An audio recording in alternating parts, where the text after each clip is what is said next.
Assalamu alaikum warahmatullahi wabarakatuh, everybody. I'm Preacher Moss, host of the SOS, the Shout Out Show. Listen, I hope you're having a great day, a good Wednesday, and your week is moving along well. I have no complaints about mine. I want to give a shout out to my buddy that let me know that Spencer for Hire is on Amazon Prime, and you can watch it for free. So you can watch all your favorite heroes, Hawk and Spencer, figure out some of the crime and right the wrongs in the city of Boston 20 years ago. Okay, look. Let's get to it. Our subject today is America, the problem is you. Now, let me tell you what I'm talking about. This is not being unpatriotic. No, no, no. In fact, this is probably the higher level of being patriotic because in a true democracy, you're able to speak to the problems that you see uh, in your community, outside of the community, that we've gone to a length where we now see that people are trying to shut down debate. That the idea of free thought, critical thinking is somehow problematic in this administration. And it's not the first time. I'm not going to sit here and say, oh, it's only happened in the Trump era. No, no, no. It's happened in European countries. It's just that the American democracy, because of the diversity that it has and the history that it has always voted in the favor of those who speak up, speak well, speak consistently, but speak truthfully. Now, there are 2 points that need to be made before I start this talk today. One, at 58 years old, I have earned the right to say what I'm about to say. And I say that I've earned the right because I've listened to my elders. And I've got whatever I've gotten in life by the mercy and the barakah of Allah subhanahu wa ta'ala, but also I've gotten it because I've listened to my elders. History is not lost upon me. I am jokingly a pre 9/11 Muslim comedian, but a black man all my life. And to look at the idiosyncrasies and things like it doesn't require me to look in the crystal ball and tell you where the world is going. That the hypocrisy is so thick now that brothers and sisters, just you could cut it with a butter knife, you can cut it with an axe, depending on your temperament that day.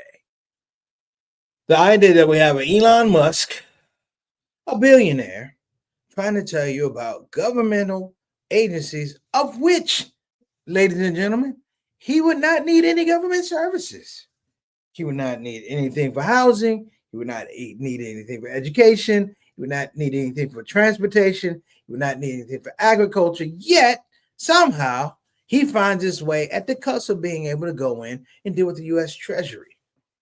Why would you let a billionaire go near the U.S. Treasury? Now, you would be suspicious of a poor man or hungry man if you went near a bank or a grocery store. But there's no throwing up in arms of what we see right now. Thus, here, brothers and sisters, I say that America, the problem is you. Now, let's be real clear. This America that we're talking about right now is very problematic. And I'm going to get to that in a way maybe you've heard it before, but I'm going to take the time to explain to you where you are in American politics and American history. You see, this thing right here, this whole idea of revisiting making America great again, no, it's about making America gullible again. It's about making people feel doubtful and indecisive about the things that they see and the things that they're hearing. You see, this is the art, brothers and sisters, of mastering how you get people to react and do nothing. That's what we are today. We are the society of react and do nothing. I'm going to give a shout out. Sister Tana probably won't be able to join us today. Shout out to Sister Tana and her family. She's a hardworking person, our executive producer on the show today. We'll see her next week, inshallah. And I also want to give a shout out to ma'am Imam Sharif, who had a coronary event up in New Jersey. Hope that you're doing well and recovering. And then anybody else out there, if you know somebody out there that's recovering from something, put it in the chat box. Let's make dua for them. You know, that is a part of what I'm talking about. Let's reverse this trend that we're seeing, and let's talk about, okay, cool. Let's be proactive. You know, let's be proactive in our own communities, because what you're seeing is really a godsend in a lot of regards because you really begin to see that the people who didn't like your community, they didn't like the way you look, they didn't like whatever your orientations were, sexual, whatever. You're beginning to see that these people had a certain way they felt about you in your particular community. But all they could do is have a feeling about it. Just now, you have these executive orders, and executive orders sound very sweeping and things like that. But understand law. People believe that you can make these things, happen right away. Don't be fooled by all the stuff that you see, like deportation. Deportation has been happening years, and the largest deportation period was under Obama. Okay, and you didn't even know about it. Okay, so this whole thing about sending people back on planes and da da da, it's already been done. All you're doing is, I'm just trying to highlight it because it looks good when you sign a piece of paper and you hold it up to a white face. Welcome to America. So we'll be right back. Don't you move. This is Preacher Moss on the ShOUT Show. We're talking about America. The problem is you.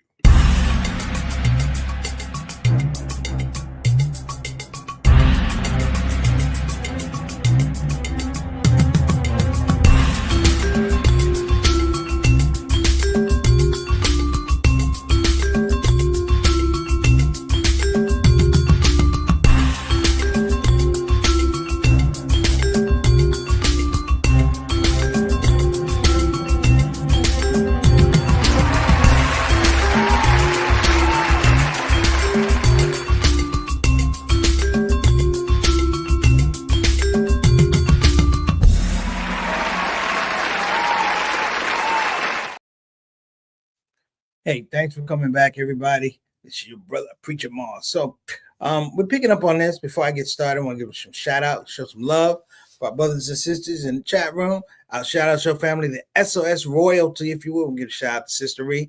Assalamu alaikum wa rahmatullahi wa barakatuh. Sister Ree, hope you're doing well. Peace and blessings to you and the family. Call us, let her know you're doing all right. My mom be looking out for you now. I want to give a shout out to my main man, Altaf Rashid. Wa alaikum assalam rahmatullahi wa barakatuh, dear brother. We call him Mr. 6 o'clock, straight up, straight down. He's the Canadian envoy to the show. I would say he is our terror-free Canadian envoy to the show. I don't know what's going on with terrorists, brother Altaf, but we got you. All right. There's no terrorists going to come between us. All right. And my brother, JT, Johnny L. Thomas. Wa alaikum assalam rahmatullahi wa barakatuh. My main man hanging in there. Thank y'all so much. I don't know if we got anybody Instagram land. Okay, let me get Brother Bilal is joining us. And when I say Brother Bilal, that's by default. His queen, Sister Sonia Dalton, Salahuddin. How you doing? Acres of Diamond, my main man Jihad, coming all the way in from Philadelphia. What's going on, beloved? Kaylin Lee, Strain, thank you for joining. All right, Bilal. Wa alaikum assalam rahmatullahi wa barakatuh. Sadaf Bashir, how you doing? Thank you so much for joining us. IB Koff, thank you so much. McGabber, thank you. And Sharp Bliss, thank you so much. Appreciate you. Welcome to the ShOUT Show. So I want to get down to business. When I say America, the problem is you, I'm going to give you guys a breakdown one time. Happened in my life. Maybe happened to you before. I saw a situation. It looked like it demanded immediate attention, and the emotion of what I thought I saw, what I heard, led me to jump in the middle of. When I jumped into the middle, I realized that this was nothing. This was nothing that I thought it was about. I once tried to break up a fight between a man and a woman, and I saw this man jumping on this woman, and I saw the woman trying to. And I said, oh, my goodness, what's going on? And I said, well, there's nobody around. Let me do what I'm supposed to do. I'm a man, I'm going to stop this. And I remember I jumped in it. And when I jumped in it, I realized that this was two women fighting. There was a woman that looked like a man and a woman looked like a woman. And I stood around looking around like, wait a minute, this, in some regards, is a fair fight. But they looked at me and said, what are you doing in our business? We're having a discussion. I said, well, look like a fight to me. They said, we're having a discussion. And I distracted myself and I said, see, right there, that's what we ain't learned to do. I'm going to talk about that. We have 12 rules for what Muslims need to do during the Trump administration. I'm going to give you number 10 tonight. But this whole thing, brothers, has led us to the space whereby we are drawn to the foolishness and we don't know how to back out. We're not asking the right questions, the critical questions of Donald Trump. And it's not just Donald Trump. People understand two things: when you deal with an idiot, or you deal with a coward, there's always somebody pulling the strings. Okay, a coward can pull the strings of an idiot, but a coward's strings have to be pulled from somebody else. The motivation has to be there for somebody else. If they put themselves out, I'm worried about Donald Trump right now, but this is a very scared Donald Trump. This is very scared Donald Trump, and it's not the goofy the liar, the dishonest. This is the very scared Donald Trump, because this is what he's trying to do. He's trying to make himself look legit. He is surrounding himself with a team, but the team is a team of fools. I alluded to Elon Musk. Why does a billionaire need to be near the U.S. Treasury? Sound like a robbery to me. Just like before we had the insurrection, I said the day before, sounds like a coup to me. Sounds like a robbery. And just if you look at the team that Elon Musk has joined together, has compiled, which is a bunch of 25 somethings, some type of tech wonks or whatever, that all of a sudden, let me tell you something. If you were 25, you came out of school, you couldn't get into government. You would have to start so low as a G6 or G5 or whatever, maybe a G10. But now you are right at the precipice of all the information. Just think about this. FBI is offering, what are they offering? They're offering buyouts. They're telling people get out or get fired. Get out or get fired. I got some news for you, brothers. This thing's called unions, okay? This thing's called laws. And those unions can cause a lot more problems for the U.S. government than Donald Trump can. Here's my point, and I have several of them today. Because we're so reactive, we can't be rebellious. We can't have a revolution of the basic kind. I'm talking revolution of spiritual change, because we're so engaged with everything around us. We are hypersensitive to our environment. We are quick to react to everything, and being quick to react to everything means that you can't focus on one thing. That the congealed thought is out the window because we're trying to respond. Oh my gosh, oh my gosh, oh my gosh. I saw something in the news. Yesterday, Donald Trump proposed that the U.S. take over Gaza and rebuild it, and he's willing to use U.S. soldiers. Do you know the level? Hear me know. Do you know the level of undertaking and to make that happen on a world stage? That, while it sounds crazy, it's even crazier to try to do. Trying to buy up sovereign nations and bully sovereign nations to let us buy you the Panama Canal. All these things, brothers and sisters, are so far-fetched. But these are what they call testers.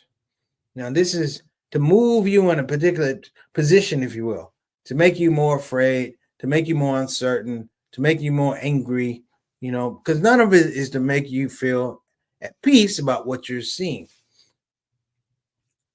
I'll throw this out here. This is Black History Month, and I will be bringing up some Black history facts. But this is Black History Month. And the character I would like to throw out to you, my Black history figure for today, is James Baldwin. Prolific writer, incredible thinker, critical thinker, activist. At one point in time, James Baldwin leaves the United States. He's frustrated with the United States. He goes to Paris for a while, he comes back to the United States. He's still not happy with the United States. And I used to read his books, To Fire the Next Time, all these books that he had. And there's one thought jumped out, particularly during Black History Month, is that we've allowed people to call this Black History Month, and these are our characters, and these are Black history figures, and Trump just told the U.S. government, you don't have to wait a minute, you don't have to acknowledge Black History Month, who asked them to acknowledge it in the first place? If you put it on a calendar, you don't have to acknowledge Black History Month. Hell, I've never acknowledged White History Month. Let me throw this one out. We mislabeled it because this is not Black History Month.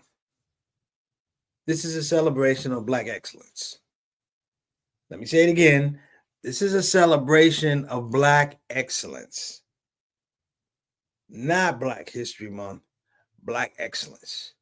And the thing about Black excellence that scares a lot of people, even Black people, is the fact that it calls on the carpet that these are people that created, they demonstrated, executed tremendous things. I'm talking about culture changing things, life altering things, and they did it without the benefit of diversity. They did it without the benefit of equality, inclusion. We don't really have outside of Barack Obama, somebody from our era that we put up as, a Black icon during Black History Month. When we will always go back to the Martin Luther King, we will always go back to the Malcolm X and the Muhammad Ali, because in their spaces, they were culture creators. And the scary part about people saying Black History Month, it makes little white kids scared. No. They talked about critical race theory, making little white kids feel bad about being white. No. It made little white kids feel bad about being inferior. That history reminds you, for lack of a better word, at least the history that I'm privy to, that these people were extraordinary people. The beauty of a Thurgood Marshall Jr. is not that he reached the Supreme Court, it's everything he did before he got to the Supreme Court.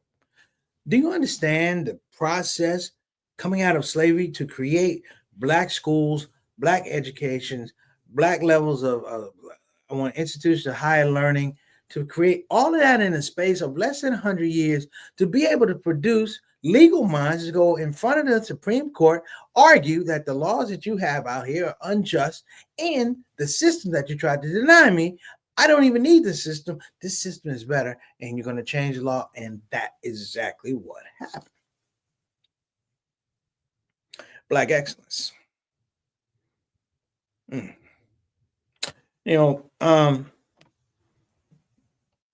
I can jump off on a couple of things, but I think one of the things I really want to touch really, really hard on is the fact that we have left people off the hook. You said when you put people in mediocre positions, the best that they can do, the smartest of them will put people in who are much more talented around them. But the reverse can happen, as you see now, is that the idiot puts other idiots around them. The whole idea that our president would sign an executive order to effectively get rid of the Department of Education is a laugher. The people who will do this and execute, I can tell you 100%, have nothing to do with education. Nothing to do with education. The people who are out there to run the EPA have nothing to do with understanding environmental protection. If you send somebody as a peace envoy in this administration, chances are they're not peaceful at all. And it's rhetoric, if you will. Will go on and on and on and on and on until somebody calls a bluff. There's always a fight. Remember the kids, there's always a fight, and kids get together, they be face to face, and somebody, you push me. No, you push me first. You push me. No, you push me first. I saw a fight one time. This guy, young guy named Steve Woodley. Shout out to Steve Woodley. I think he works for Metrobus. Steve Woodley was a big dude as a kid. I mean, in 5th grade, he had like a John Henry body. He was a big dude. He was like a Hulk. And one of these unwilling, unsuspecting young guys stood up and thought they were going to play, you push me first, you push me first, you push me first, you push me first. Well, Steve was from the hood. He come from Southeast Washington. him and his family, and they have a whole different understanding of when somebody get in your face and say, you push me first, you do something, no, you do something. And I remember the sound that happened immediately after this person said, you do something. And this is what I heard. Now, for everybody that was walking around, that sound was definitive. I said, he did something. And for the rest of Steve's career, nobody ever said, you do something. He did something. The person that asked him to, we no longer looked at him the same. It was no longer a good game anymore. It is action, brothers and sisters. You see the whole process of being inert. You know, we have encampments and things like that, which are beautiful protests. But here's the thing. The people that you're protesting against know that after that, there's no way to go. That these are strategies that were used in the 60s and the 70s by people, African Americans, who were willing to die. You see, in the 50s and the 60s, they were willing to die. Why? Because they were getting killed anyway. This whole idea of civil, if you think, a civil disturbance is much different than when King did it. Because when King did it, people were getting killed. They're getting bashed upside their heads. This whole thing of they pushed me, that they took you to jail, you got released, you got a citation. I get it. I'm not knocking your effort or your activism. I'm just saying, damn it don't work. It doesn't work. So look, we're going to take a quick break. I'll be right back. Don't you guys move. Stop what you're doing. February the 14th, Preacher Moss, Muslim comedian OG, is going to be blessed to share the stage with the Queens of Comedy, Raleigh's own Queens of Comedy, Sister Ashley Preston, Damian Smith, my main man, Wafiq Zarif. We're all going to be on stage for the Medicinal Laughter Comedy Show. You don't want to miss it. It's going to be at Nexus 1214, which is located at 1214 East Lenore Street in Raleigh, North Carolina. Now, two things. I want you to know that you got to get your tickets. That's important. You want to get in. Tickets are only $25. I know you can handle that. The other thing is we're also going to be having food available. Let me focus this. I said food available, 2 words. Don't add another third word in front of food, which would be free. Free food available. No, it's food available, which means that you need to have your wallet available to come enjoy the show.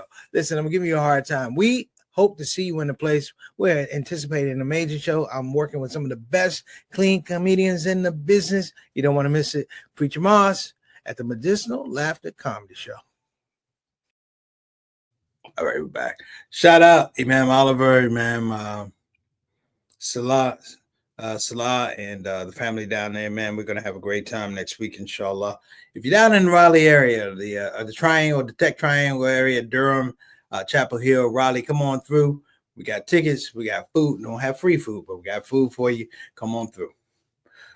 So let me get to the rub here. We've got a couple more folks here, and I need to shout out. I want to give a shout out to Sister Ika, all the way from Melbourne, Australia. How you doing, Sister Ika? That's wa alaikum assalam wa rahmatullahi wa barakatuh. She sends greetings to everybody. And we got a couple more people on Instagram. Who it is? Let me see. Bilal, City Bashir. We got Shar Bliss. How you doing? Assalamu alaikum. Sister Shabana, how you doing? All the way from Chicago in Mass 823. We got Riyadh Zerman. Okay. Maz 823, Rivera of the Middle East, he said. All right. Sister Tough, how are you doing? Wa alaikum assalam wa rahmatullahi wa barakatuh. And recently retired, my main man, Jabril Howe. He is retired after working 100 years for FedEx. They didn't even have trucks back then. Sister Hanan, how you doing? Akila, good to see you. Howra, okay. Thank you so much. And MFM 281023. Thank you so much for tuning in. We appreciate you. So what I try to do every show, and I have a list of 12 things Muslims need to do during the Trump administration. But I say Muslims, but it's really open. Everybody can do it. You do your own variation of it. Because hey, guess what? All Muslims aren't the same. I want to do number 10. Number 10 is okay. I thought it was on number 10. Here we go. Number 10. Nope, that's number 10. All right. Okay, well, I'm not gonna do it. I guess it's somewhere on here. Oh, here we go. It's actually number 9, brothers and sisters. I can't count. That's why we need the Department of Education. Okay. And I need to spell better. See that? I left the nothing out. See how it is? Now I'm gonna fix that because that is not right. Hey, I'm gonna fix this and I'm gonna fix this right here. Hold on a minute.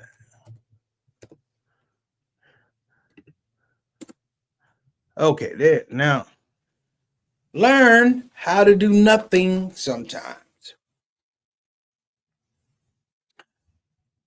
When you are in a spiritual way, a connected way to your Lord, you really want life to be well for you, but you also want life to be well for people around you. That to walk down the street on a full stomach and see somebody who's hungry, it should bother you. It bothers me. I'm sure it bothers you. It bothers me. That children who don't have parents or opportunities for good education, it bothers me. That children suffer. I'd be lying if it didn't keep me up at night. I'm sure it does with you as well. And that is a very, very special category of people. Our women, our children, our elderly.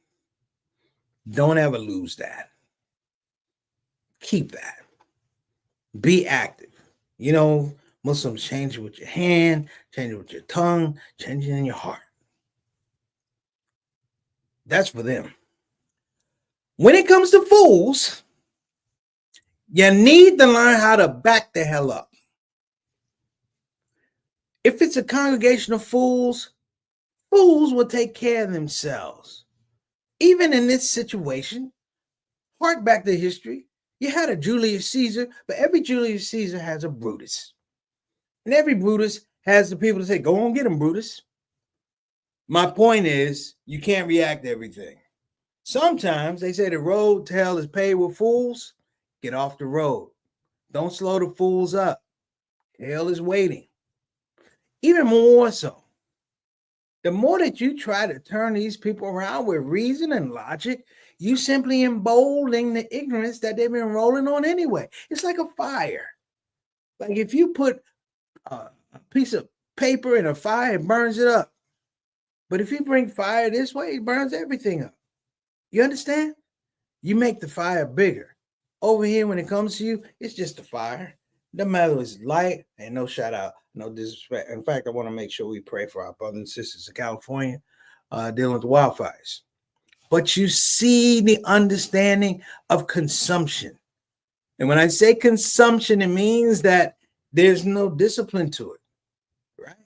There's no discipline to it. There's no order to it. There's no hierarchy to it. There's no compassion to it. There's no mercy to it. There's no discipline to it. It just consumes. As you watch things unfold, you begin to understand what a lot of us have been saying for a long time. That you're going to have to let the fools play out. Now, here's the deal. It's a great piece of advice. While the fools are playing out, you should be reinforcing and strengthening your position, whatever it is you're doing. Because the fool has no position.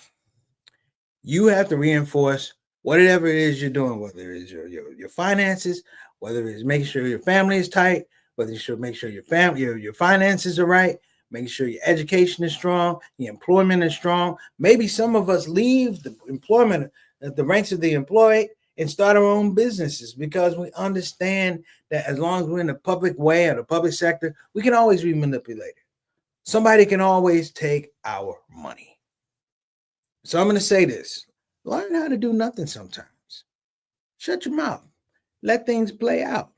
Don't tip your hand with emotionality and all those things. Just look around and see what people are doing and saying. Just take your notes and then go home and strengthen your position.